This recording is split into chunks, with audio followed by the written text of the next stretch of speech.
Bonjour à tous, aujourd'hui j'ai l'immense plaisir de vous proposer cette 78e clé qui s'intitule Matrice, différentes réalités. Alors il s'agit du 12e et dernier chapitre, dernier volet sur cette longue série sur laquelle on a quasiment passé une demi-année, enfin même plus d'une demi-année d'ailleurs, et pour lequel aujourd'hui on va essayer de voir une forme de synthèse pour voir vraiment l'essentiel, de revenir sur tout ce qu'on a vu, tellement c'était riche, et une synthèse mais surtout en fait une ouverture et de là justement vous permettre une forme de libération de la matrice, voire des matrices. Alors, comme je vous avais dit en préambule et notamment dans la première vidéo, il s'agit d'une prise de conscience pour ouvrir ces champs de conscience et ainsi se rapprocher de la conscience avec un grand C.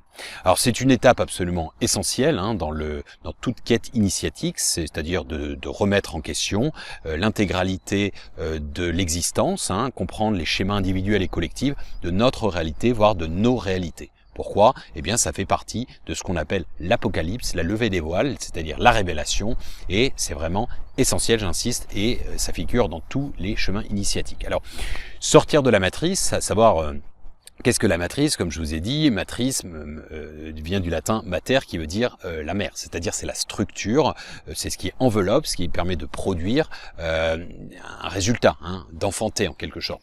Donc c'est pas négatif en soi, c'est juste qu'en fait ça fournit un appui, une structure qui sert à entourer, à reproduire. Mais le but du jeu, c'est quand même de prendre son indépendance, c'est-à-dire vous ne restez pas toute votre vie chez votre mère, bien entendu, enfin la plupart des gens.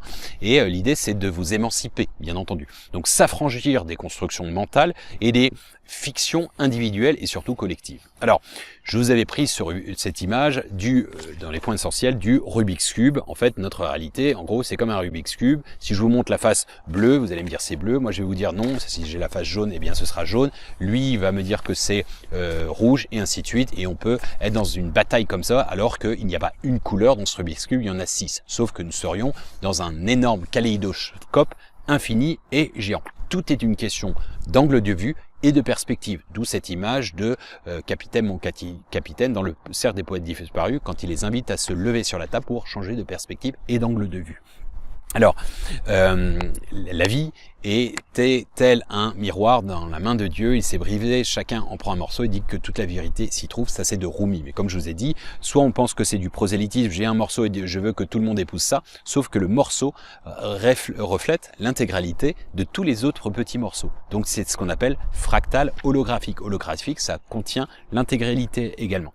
Comme j'aime à le dire également, ça recoupe un petit peu ce que disait Kant sur l'objectivité est relative et donc subjective. Moi j'aime à dire la vérité absolue, c'est la somme des vérités relatives. Sous-entendu que la vérité absolue n'est pas de ce monde, elle serait en concept, elle serait divine en quelque sorte. Mais n'ayant qu'un rapport à la segmentation, eh bien on est évidemment limité dans cette vérité. Alors, important dans les points, le cerveau, les sens, la perception ne font pas la différence entre le virtuel et la réalité.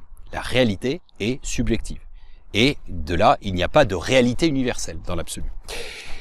Autre point, rien n'est stable ni solide. Tout est énergie et donc en perpétuel mouvement. Ça, c'est de la science. Au-delà, notre société occidentale étant essentiellement basée sur un monde visuel et matérialiste, eh bien, alors on est limité. Ça veut dire que c'est une illusion également, dans la mesure où on essaie de le voir. On ne voit que notre réalité physique, c'est 4% de matière physique, 27% c'est de la matière noire, invisible, et 69% c'est de l'énergie noire, invisible. Et dans les 4%, on ne voit pas les infrarouges, les ultraviolets, les ondes gamma, etc., etc. Vous voyez entre 400 et 450 et 750 Hertz, c'est-à-dire vous voyez 0,00000 3 petits points, 1% de la réalité. Donc en gros, on est complètement biaisé par notre monde réel, qui est, encore une fois, j'insiste lourdement, pourquoi? Parce que c'est drôle, c'est une farce, en quelque sorte, le fait que le monde occidental est basé que sur le visuel, sur l'image, et également sur la matérialité, eh bien, ça veut dire qu'on est dans un monde déjà à la base d'illusion. C'est pour ça que Krishnamurti, déjà dans les années 60, disait ce n'est pas un gage de bonne santé de se sentir intégré dans une société profondément malade. Alors, on va être invité, le but ce n'est pas de tomber dans l'aigreur par rapport à ça, mais c'est de essayer de repasser au crible l'intégralité, entre guillemets, des rubriques, des disciplines de la vie, de l'existence, à savoir si ça fait sens en tant que bâtisse de notre existence. Est-ce que c'est le solide ou bien est-ce que c'est à reconstruire, à repenser? Et quand je dis ça, c'est médecine, éducation, administration, justice, sciences, etc., etc. Alors, autre point important, les conditionnements extérieurs façonnent notre personnalité. C'est ce qu'on appelle dans la personnalité vos masques, les masques de la personnalité, de la dramaturgie grecque. Eh bien, c'est ça, c'est que ce soit qu'ils soient socio-éducativos, culturaux, religieux, environnementaux, c'est ce qui fait en fait que vous ayez des croyances et donc des perceptions. Donc une forme de subjectivité. Alors, l'importance, c'est d'être conscient de ces filtres, en quelque sorte, les biais cognitifs. On a vu sur la clé, la vidéo 3. D'accord, ce sont des filtres. Si vous avez un filtre avec, je sais pas, des lunettes jaunes, eh bien, vous allez regarder ce magnifique ciel bleu, il sera jaune. D'accord? Donc, on est toujours biaisé par rapport à ça. C'est d'où l'Apocalypse, c'est la levée des voiles, de ces voiles d'illusion. D'accord? La conscience, autre point, n'est pas dans le cerveau, mais dans le champ. D'accord? Dans le champ matrice divine, etc. On puise dans ce champ, le cerveau est comme une antenne en émission et en réception. Le cerveau étant trop petit pour contenir la mémoire, il ne serait pas un organe de stockage, mais un lien avec cette base de données du champ morphique, morphogénétique, morphique ou morphogénétique, dans laquelle le passé, le présent et le futur se mêlent, s'entremêlent. Le champ morphogénétique pourrait être assimilé à un lecteur externe, un peu comme une Dropbox. L'information comprise dans chaque particule ou atome ou électron de l'univers est présente de manière holographique dans tous les autres. Elles sont reliées grâce à ce champ, la matrice divine. Notre réalité est une projection de nos croyances profondes, à savoir à travers les personnes, les individus, les formes pensées, les égrégores, etc., etc. Alors, c'est un univers participatif. Ça, c'est la théorie de John Wheeler, qui est un scientifique, qui dit que la réalité existe grâce à la conscience et l'observation. D'accord? Donc nous, quand on dit on est co-créateur, eh bien en fonction de notre état d'esprit, etc., on influence.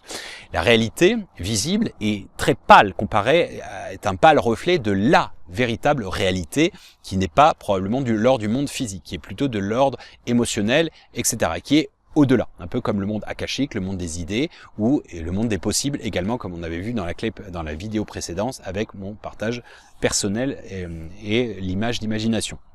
Alors, très important aussi, c'est une métaphore, c'est une image, mais il faut la comprendre comme telle et la mettre en pratique, c'est le fait que la carte n'est pas le territoire. La carte représentant une simulation, un simulacre de représentation d'une réalité, le territoire étant la réalité. Et encore, le territoire, comme je vous ai dit, les frontières, que vous mesuriez avec un satellite, une chaîne d'arpenteurs ou avec un escargot qui prend eh bien, vous n'obtiendrez jamais le même résultat.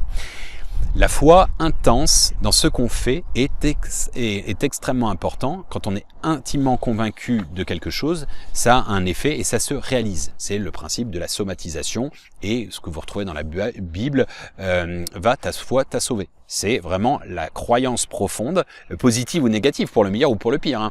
Placebo, c'est je guéris, donc ça c'est positif, vous guérissez. Nocebo, c'est je me nuis, donc je me fais du mal. L'état d'esprit, c'est pour ça que l'hygiène mentale est essentiel dans le processus d'éveil. Je pense que c'est même le plus important. De bien vibrer avec des hautes fréquences, l'état d'esprit est essentiel, et d'ailleurs, même ça on peut le voir par rapport à la science, c'est ce qu'on appelle l'épigénétique. L'épigénétique, votre état d'esprit fait en sorte que votre génome, votre ADN change, se modifie, et si il est positif, ça va rayonner positivement et votre corps va être en meilleure santé. Et vous allez avoir plus d'aptitude. Et l'inverse est vrai également. Alors, le principe de co-création, quand tu feras le 2-1, tu diras à la montagne, etc., elle bougera, eh bien, le 2-1, c'est conscientiser et ressentir dans le cœur que c'est déjà là. Je vous invite à regarder la vidéo 36 pour ça, qui est qui explicite bien davantage, avec beaucoup de techniques, référence à Neville Goddard, etc., etc. Donc c'est le principe de la loi d'attraction, la visualisation, ce que disait Bouddha, ce que tu penses, tu le deviens, ce que tu ressens, tu l'attires, ce que tu imagines, tu le crées. D'accord. Les formes pensées alimentent les égrégores et en retour, nous les nourrissons. Et en quelque sorte, bon, c'est l'œuf et la poule, c'est cette notion de vase communicant, c'est une résonance. Je me fais impacter par tel égrégore, ok, la sinistrose ambiance, ok, bah je vais déprimer, donc je fais des mauvaises vibrations, je les baisse et je l'alimente, en fait, je le crédite. J'émets des belles vibrations positives sur la 5e dimension, une nouvelle ère, etc., en devenir, en construction, à ce moment-là, présentement, grâce dans l'action, dans la vie de tous les jours, je suis rayonnant, je suis lumineux, eh bien, j'amène des petites gouttelettes de condensation à d'autres qui en font de même et ça fait une condensation, un nuage. Ce nuage se densifiera, il créera une forme de pluie, c'est une métaphore, et touchera on va dire la terre ou nourrira on va dire, donnera à boire de l'eau de vie, de l'eau de la source à d'autres personnes et seront influencées, impactées également et en feront de même. Et activeront, créditeront cet auto-paradigme dans lequel nous coexistons dans chacun d'eux. Donc c'est cette notion de libre arbitre, si on est acteur ou bien si on est spectateur en se disant non mais ça marche pas, on est réalisé dans notre scepticisme. Ou bien ça part en couille, on sera réalisé dans notre scepticisme ou pas. Comme disait Einstein, faites correspondre la fréquence de la réalité que vous voulez, vous ne pouvez pas ne pas l'obtenir, ce n'est pas de la philosophie, c'est de la science. En gros, vibrez à une certaine fréquence, un souhait, etc. et vous êtes sûr de l'obtenir. Voilà ce qu'il disait, mais il faut l'avoir profondément dans le cœur, comme le dit la Bible, comme le dit Bouddha, comme le dit la loi de l'attraction, comme le disaient depuis la nuit des temps tous les grands maîtres, quels qu'ils fussent. Alors, une superposition, il y a une superposition des espaces-temps qui sont à la carte en quelque sorte, c'est le principe du multivers, et votre état d'esprit et votre état d'âme. En gros, on basculerait, on shifterait, hein, pour prendre un terme anglais, mais c'est le shifting littéralement dans la spiritualité, qui ferait que peut-être on se transporte d'un jour à l'autre. Parfois ça vous arrive, vous couchez le soir en disant bon demain il fera jour, mais j'ai plein de nerfs, j'ai plein de problèmes, et puis miraculeusement vous levez le matin et vous ne savez pas ce qui s'est passé dans la nuit, mais vous recevez un SMS ou j'en sais rien, un email, et finalement le problème est résolu. Bon, j'ai eu le coup encore il y a quelques temps, quand on devait partir en France, on refait ma carte de séjour, normalement ils mettent 3 mois pour le faire, enfin j'ai fait 3 fois, donc 3 mois, 2 mois et demi, 2 mois, ils me disent vous pouvez pas quitter le pays, sauf qu'une semaine plus tard on devait aller en France et moi en Chine pendant en gros 1 mois et demi. Et je me dis, dommage, on va prendre le risque et tant pis, allez vous faire foutre, il y en a marre, il y a un moment. Voilà, c'est un risque péril. Et 48 heures plus tard, il nous appelle à votre permis de séjour et je m'étais dit, non, mais je vais pas stresser là-dessus. Tant pis, ça deviendra, ça marchera, ça passera. Et boum, 48 heures, je sais pas ce qui s'est passé, un miracle. Le truc était dispo, donc voilà, c'est un peu cet état d'esprit. Alors, la vie est un miroir, hein, individuellement, et nous activons notre lumière ou l'ombre et celle des autres en fait. Donc la vie nous parle au quotidien avec des synchronicités au quotidien. Donc il y a un effet de résonance dans la mesure où tout ne fait qu'un. Nous cotenons le monde ou l'univers et le monde nous contient. C'est une dimension fractale holographique. Hein. C'est pour lequel, de manière plus prosaïque, plutôt poétique, Rumi disait tu n'es pas une goutte d'eau dans l'océan, tu es l'océan entier dans une goutte. Hein.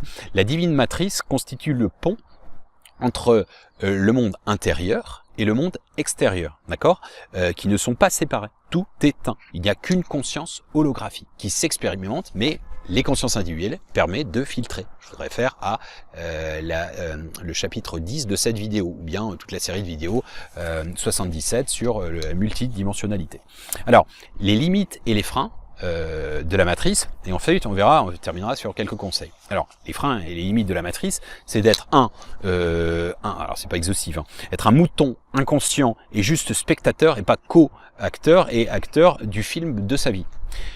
Ensuite, c'est d'être victime des réalités et asservi par leur biais cognitif, c'est-à-dire qu'on n'est pas conscient du système et ensuite on est des gros moutons parce qu'en fait on se comporte, c'est comme si parce que vous étiez, j'en sais rien, né dans une confession, eh bien, ou d'un pays, parce que votre pays rentre en guerre contre un autre, eh bien, vous devriez adhérer à cette équipe.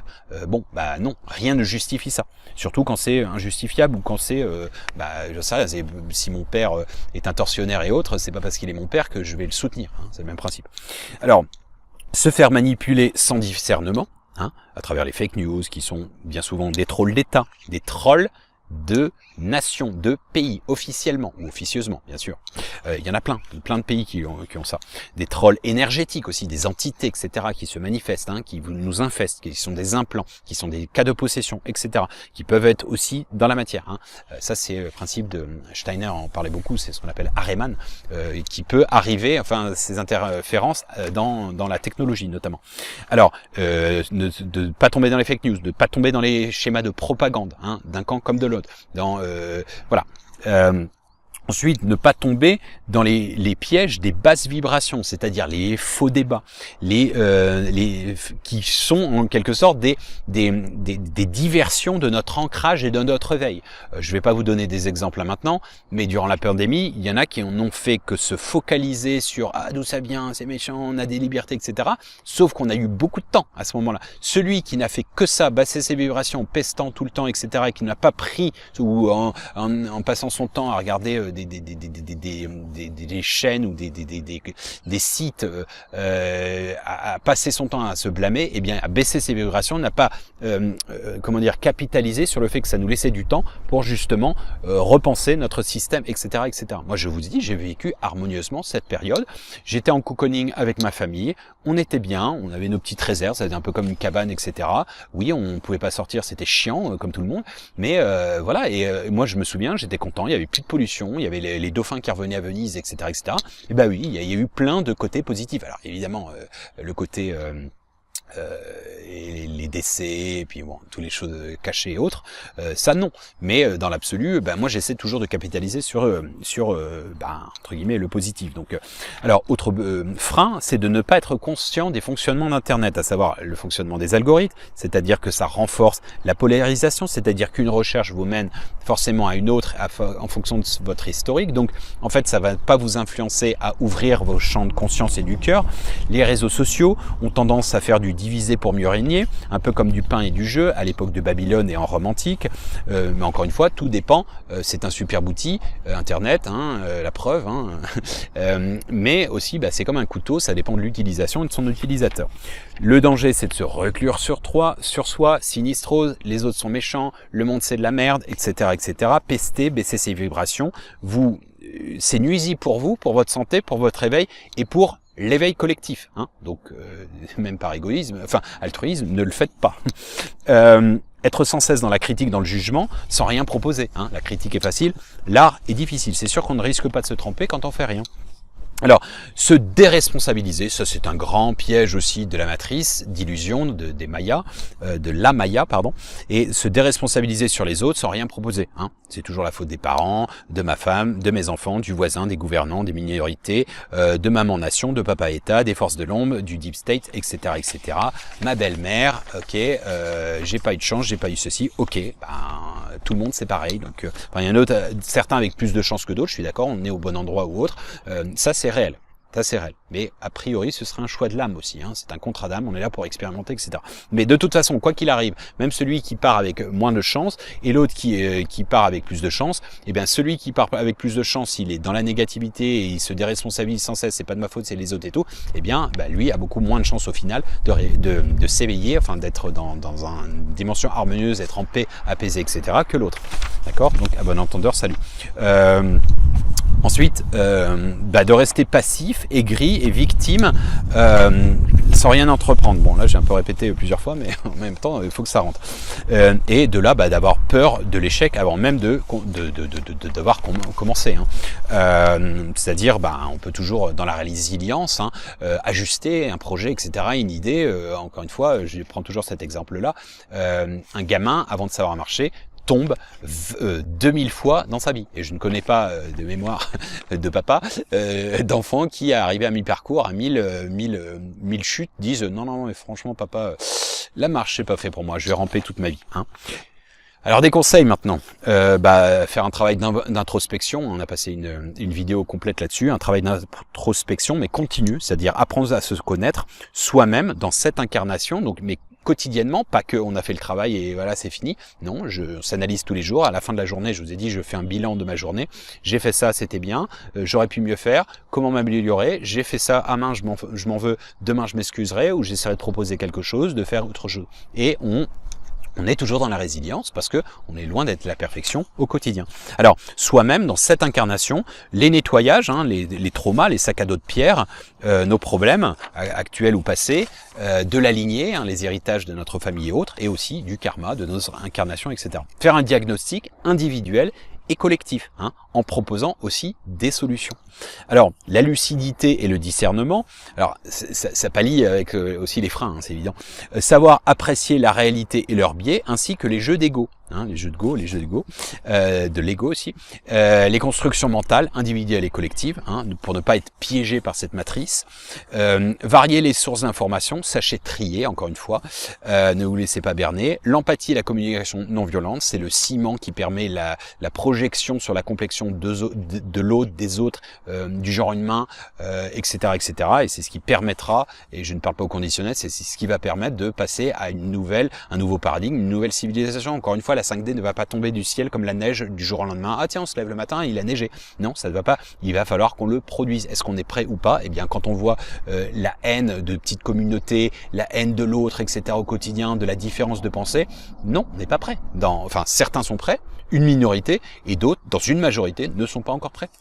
Mais encore une fois, soit le changement que tu veux voir dans ce monde, n'essayez pas de convaincre les autres, faites de votre mieux, rayonnez, et après ça va éclore quand ça éclore. Et puis vous aurez fait votre truc, de toute façon dans votre multidimensionnalité, en gros, ça va pas vous impacter. Mais voilà, alors ça veut pas dire être égoïste pour autant.